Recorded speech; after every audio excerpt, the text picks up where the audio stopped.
문제달인 신혜순입니다. 20년도 4회 4과목 노동시장론 해설 강의 시작하겠습니다. 61번 완전 경쟁시장의 치킨 매장에서 치킨 한 마리를 14,000원에 팔고 있다라고 했으니까 이것이 치킨의 가격이 될 거예요. 그리고 종업원을 시간당 7,000원에 고용하고 있다 했으니까 이 7,000원이 시장 임금률이 될 거예요. 이 매장이 이윤 극대화하기 위해서는 노동의 한계 생산이 무엇과 같아질 때까지 고용을 늘려야 하는가? 이윤 극대화 조건은 가격 곱하기 한계 생산량 MPL 이퀄 임금률과 같아지는 이 지점에서 이윤이 극대화되어지는 것이니까 이대로 놓고 대입하시면 돼요. 가격이 14,000원이라고 했고요. 그리고 MPL을 구하는 것이니까 MPL 이렇게 놔두고요. 임금률이 7,000원이라고 했으니까 여기에서 MPL을 구하면 14,000원 넘어가죠. 그래서 시간당 치킨 2분의 1마리 1번이 정답이 돼야 되겠네요. 62번 다음 중 생산성을 향상시키는 요인이요.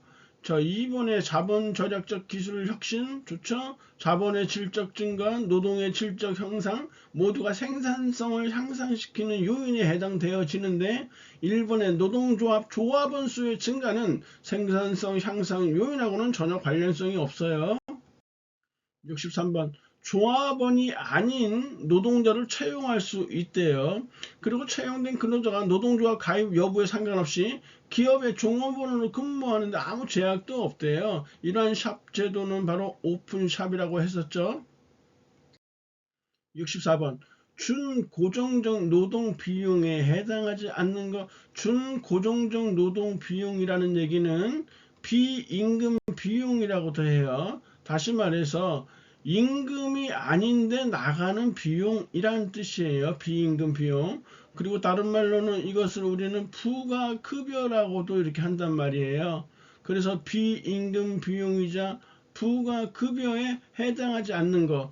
1번에 퇴직금, 2번에 건강보험, 3번에 유급휴가라고 했는데 유급휴가비 이렇게 하는 게 더 정확하겠죠. 이런 것들은 모두가 비임금 비용이면서 부가급여인데요. 4번에 초과 근무 수당은 비임금 비용이 아니에요. 다시 말해서 초과 근무 수당은 변동적 임금에 해당되는 사항이에요. 성과급 제도의 장점으로 가장 적합한 거. 성과급 제도라는 것은 직무 성과에 따라서 임금을 지급하는 것이잖아요. 그러니까 내가 직무 성과를 높이 올려놓으면 그만큼 임금을 많이 받는 거예요. 그래서 근로의 능률을 자극할 수 있다는 것이 성과급 제도의 가장 큰 장점이에요. 직원 간 화합은 용이하지 못해요. 뭐 A라는 사람이 일을 잘해서 임금을 많이 받는 건데 질투 날 수 있잖아요. 쟤는 10,000원 벌어, 나는 100원 벌었는데 이러면 관장하는 거죠. 3번에 임금의 계산 간편하지 못하고요. 확정적 임금이 보장될 수 없겠죠. 그날 상태에 따라서 직무 성과에 따라서 임금이 달라질 수 있으니까요. 66번 파업의 경제적 손실에 대한 설명으로 틀린 거. 노동조합 측의 노동소득의 순상실분은 파업하다 보니까 이 노동소득의 이 순상실분이 발생하겠죠. 해당 기업에서 임금소득의 상실보다 훨씬 적을 수 있다라고 했어요. 왜냐하면 파업해서 일 못하면 딴 데 가서 알바해서 원래 10,000원 벌고 한 7,000원만 벌어도 어느 정도 이렇게 보완이 되잖아요. 2번에 사용자 측의 사적 비용도 마찬가지예요. 사용자 이윤의 순감소분은 직접적인 생산 중단에서 오는 것보다 훨씬 적을 수 있다 이렇게 되는 것이에요. 왜냐하면 이 재고 비축분을 판매할 수도 있는 것이고 파업에 나서지 않은 사무 직원들을 동원해서 공장을 가동할 수도 있으니까요. 그래서 2번이 틀렸네요. 3번에 파업에 따르는 사회적 비용은 제조업보다는 서비스업에서 더 큰 것이 보통이다라고 했어요. 그만큼 경제 전반에 걸쳐서 파급 효과가 서비스업이 크기 때문에 그래요. 4번 파업에 따른 생산량 감소는 타 산업의 생산량 증가로 보충하기도 했다. 맞는 얘기죠. 67번 근로기준법의 경영상 이유에 의한 해고나 탄력적 근로시간제 그리고 파견 근로자 보호 등에 관한 법률이 제정된 이유는 무엇이냐? 단편적으로 외워두시면 돼요. 불확실한 시장 상황에 기업이 신속하게 대응할 수 있도록 하기 위함이다 라는 사실이에요. 68번 기업의 종업원 주식 소유제 또는 종업원 지주제 도입의 목적이 아닌 것은 종업원 주식 소유제나 종업원 지주제는 다른 말로 하면 우리 사주제라고 하는 것인데 2번, 3번, 4번 이건 모두 좋아요. 하지만 1번의 새로운 일자리 창출하고는 관련이 없어요. 그리고 또 다른 장점으로는 자사의 귀속 의식이 고취되어진다. 근로 능률을 상승시킨다. 이런 내용들이 해당될 거예요. 1번의 새로운 일자리 창출하고는 전혀 관련이 없다. 이 우리 사주제의 장점에 대해서 잘 살펴봐 주시기 바래요. 69번 효율 임금 가설에 대한 설명으로 틀린 거. 효율 임금이라는 것은 시장에 평균적으로 형성된 임금보다 더 높은 임금을 제공해 주는 것이잖아요. 그 이유는 뭐예요? 그만큼 우수한 인재들을 끌어들여서 자사의 생산성을 높이기 위한 것이에요.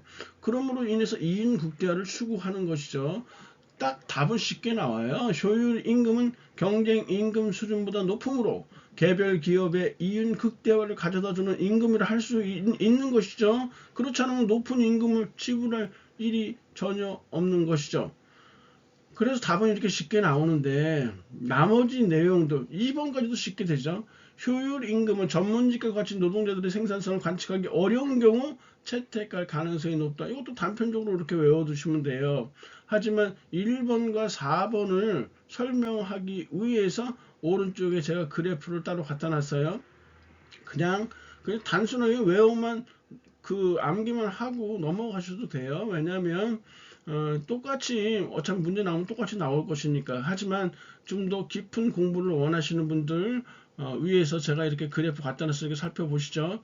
TP 곡선, 총생산 곡선이 지금 이렇게 그려지고 여기처럼 이렇게 그려지고 있죠.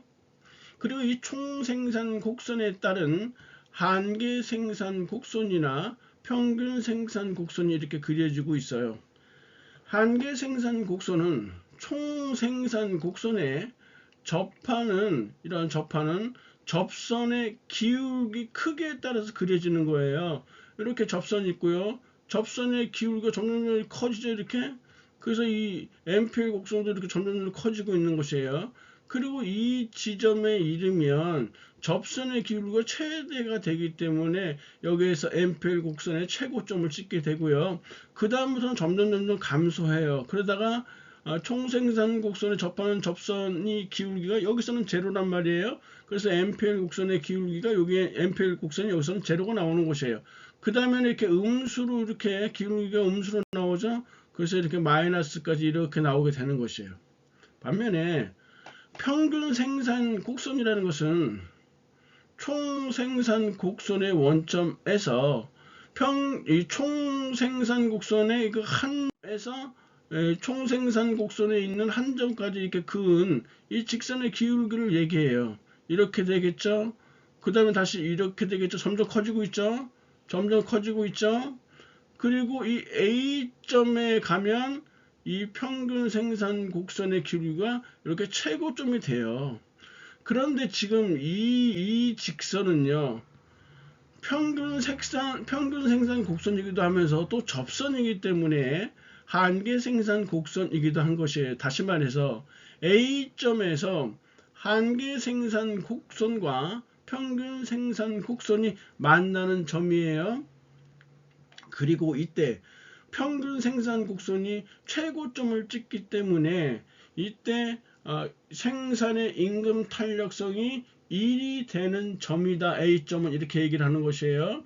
그래서 1번 해결되죠. 효율임금은 생산의 임금 탄력성이 1이 되는 점에서 결정된다. 왜냐하면 평균 생산이 가장 높은 점이 돼야지만 여기서 임금이 결정될 수 있는 것이거든요. 4번에 보시면 효율임금은 임금 인상에 따른 한계 생산 한계 생산이 임금 평균 생산과 일치하는 점. 다시 말해서 한계 생산과 평균 생산이 일치하는 점 역시 그것도 A점이잖아요. 그래서 1번, 4번이 여기서 해결되어진다라는 점이에요. 70번. 마르크스에 의하면 기술 진보로 인하여 상대적 과잉 인구가 발생하게 되는데 이를 무슨 실업? 기술적 실업이라고 하는 것이에요. 71번. 노동의 공급 곡선에 대한 설명 중 틀린 것은 노동 공급 곡선을 많이 이렇게 아시죠?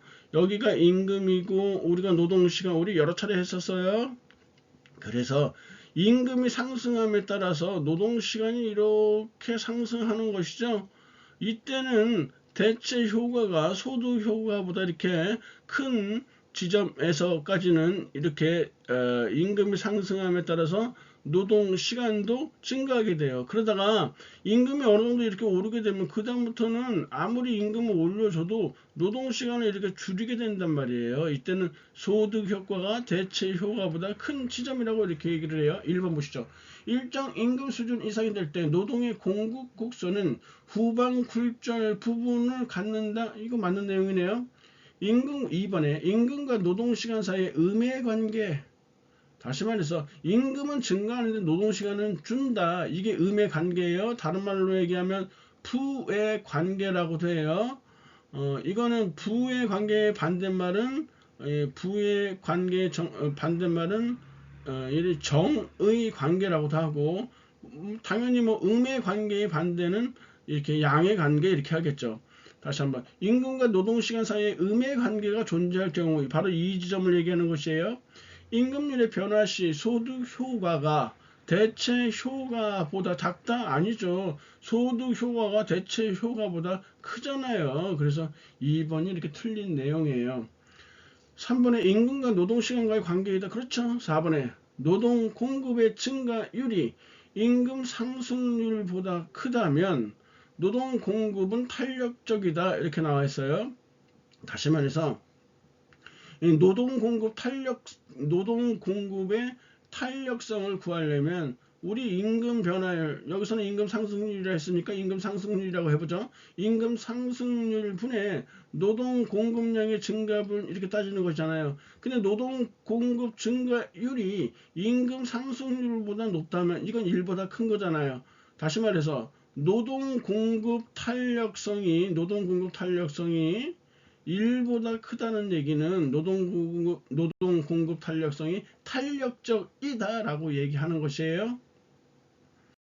72번. 노동시장과 실업에 관한 설명으로 틀린 것을 고르죠. 최저임금제는 비숙련 노동자에게 해당되는 것이죠. 그 1번 맞는 거고 해고자 취업대기자 구직 포기자는 실업자에 포함된다 아니에요. 해고자가요. 적극적인 구직 활동을 할 때는 얘는 실업자가 돼요.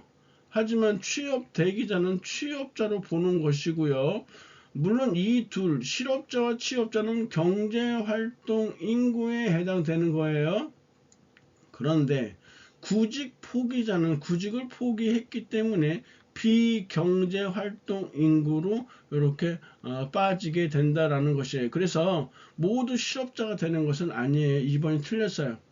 3번에 효율성 임금은 노동자의 이직을 막기 위해 시장 균형 임금보다 높다. 그렇죠. 효율성 임금은 시장 균형 임금보다 높아요. 4번에 최저임금 노동조합 또는 직업 탐색 등이 실업의 원인이 되기도 한다. 4번도 맞는 내용이네요. 73번. 내부 노동시장의 형성 요인이에요. 내부 노동시장의 형성 요인. 2차 실기에도 여러 차례 나온 바 있었어요. 우리는 앞에서 이미 내부 노동시장의 특성과 내부 노동시장의 형성 요인 이렇게 다각적으로 살펴본 바가 있었어요. 내부 노동시장의 형성 요인은 첫 번째 숙련의 특수성이에요. 숙련의 특수성.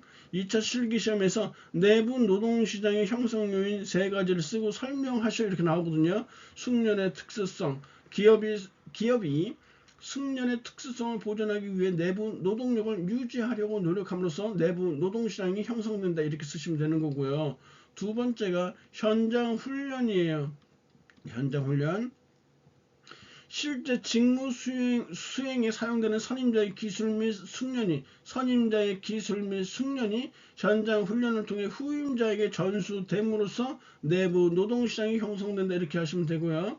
세 번째가 기업 내 관습이에요. 기업 내 관습은 노동관계의 각종 사항을 규율함으로써 내부 노동시장을 형성하게 된다. 이렇게 하시면 되고, 기업의 규모와 그리고 장기 근속이라는 것이 오랫동안 근무하는 것이죠. 이런 기업의 규모와 장기 근속은 이 인원을 관리하기 위한 조직을 형성시킴으로써 내부 노동시장을 형성하게 된다. 이렇게 네 가지 사항이 내부 노동시장의 형성 요인인데요. 장기 근속 이건 나와 있으니까 맞는 것이고, 위계적 직무 서열이라고 했는데 말이 조금씩 바꿔서 나왔어요. 위계적 직무 서열이라는 얘기는요, 한마디로 관습이라고 볼 수 있어요. 지금 세 번째에 해당되는 기업 내 관습이요. 기능의 특수성이라는 이 말이 바로 숙련의 특수성이라는 이 얘기예요. 1번에 해당되는 거. 그래서 1번이 이렇게 틀렸어요. 많은 시험 보셨던 분들이 내부 노동시장 형성 요인에 대해서 이거 알고 갔으면서도 이 말을 파악을 못해서 틀린 경우가 있어요. 직업상담사 시험의 특징은 외국 서적을 번역해서 나온 것에 이렇게 기반하고 있기 때문에 말이 조금 이렇게 다르게 나올 수도 있다는 사실을 좀 알고 계셔야 돼요. 74번에 임금의 경제적 기능에 대한 설명으로 틀린 것을 고르시오. 1번 임금 결정에서 기업주는 동일 노동 동일 임금을 선호한다? 아니에요. 이건 기업주가 아니라 노동자예요. 노동자는 동일 노동에 동일 임금을 선호하고요. 기업주는요, 동일 노동의 차등 임금을 이렇게 선호한다라기보다는 그쪽으로 많이 이렇게 가려고 하죠. 그래서 임금 차별할 때 그래서 임금 차별 금지가 이렇게 나오는 것이에요. 이번에 기업주에게는 실질 임금이 중요성을 가지나 노동자에게는 명목 임금이 중요하다. 그렇겠죠. 기업주는 물가 반영한 임금이 중요해요. 하지만 노동자는 그 임금 나 100만 원 받았어. 근데 저 물가가 낮았으니까 니네 이번에 월급 50만 원만 줄게. 그러면 굉장히 민감해지잖아요.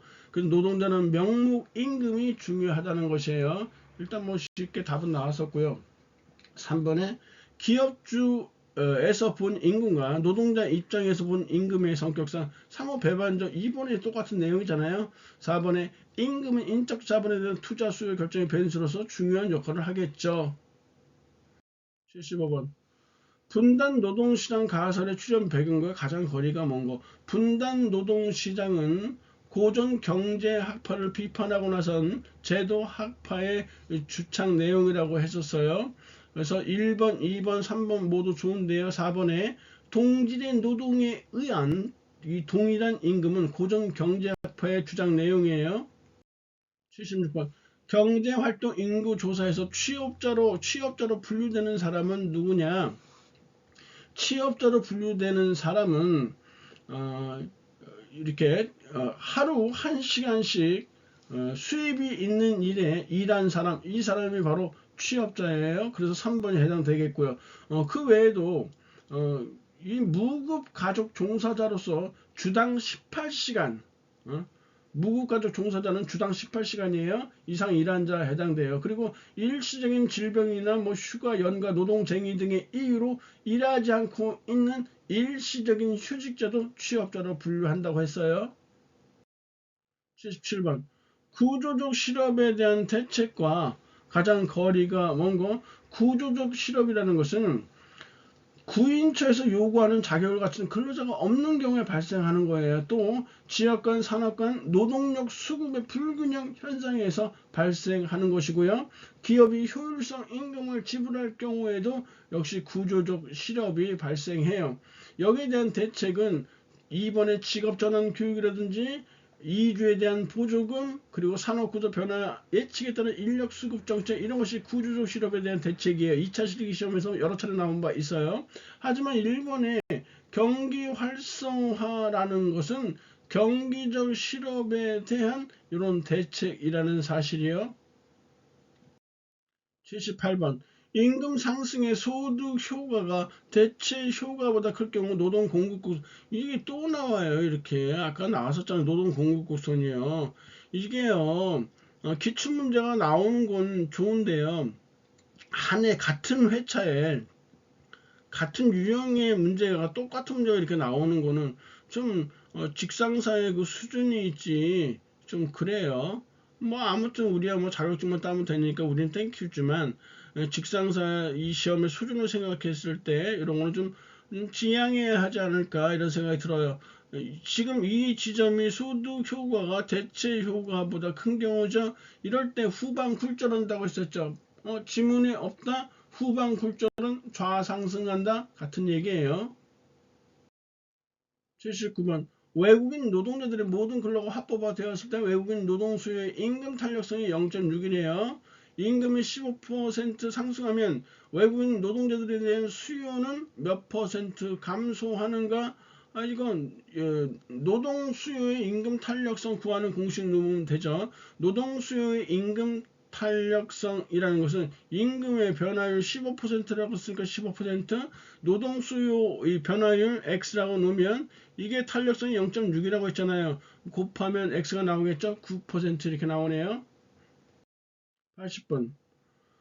다음 중 시장 균형 임금보다 임금 수준이 높게 유지되는 경우, 시장 균형 임금보다 임금 수준이 높게 유지되는 경우 이렇게 했었어요. 이런 것을 우리는 하방 경직성이라고 하고요. 하방 경직성. 하방 경직성의 원인을 우리 이렇게 얘기를 했었어요. 최저 임금제 실시, 강력한 노동조합의 존재, 노동자의 역선택 발생 가능성, 화폐 환상, 그리고 장기 근로계약, 효율성 임금 정책 등이 시장 균형 임금보다 임금 수준이 높게 유지되는 경우라고 했어요. 다시 한번.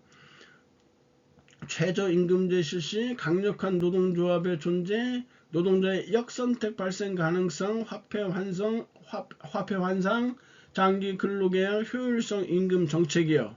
그렇죠? 그래서 2번, 3번, 4번 여기 다 해당되어지죠. 이렇게. 틀린 건 인력의 부족에 어떤 분이요. 인력이 부족하면 노동 공급이 줄어드니까 임금 수준이 높아지지 않나요? 맞아요. 임금 수준이 높아지죠. 이렇게 되면 공급이 줄어들게 되니까. 하지만 여기서는 임금 수준이 높게 유지되는 경우라고 했으니까 1번이 해당되지 않는다라는 것이에요. 강의 들으냐 고생하셨고 다음 시간에 뵙겠습니다. 감사합니다.